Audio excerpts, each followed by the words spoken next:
atong scarf. Tagtanga yun. Okay.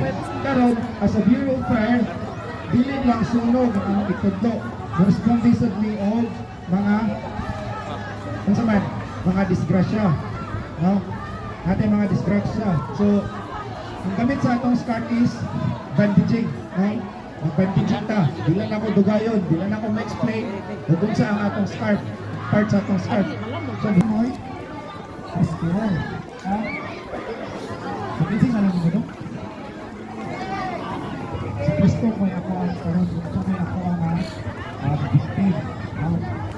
So, una na itong bangon is mag-present ko ninyo kanang gitawag na ito o square knot. Kasi kabalo direct square knot. Okay. Easy ako gamiton sa square knot para maklaro.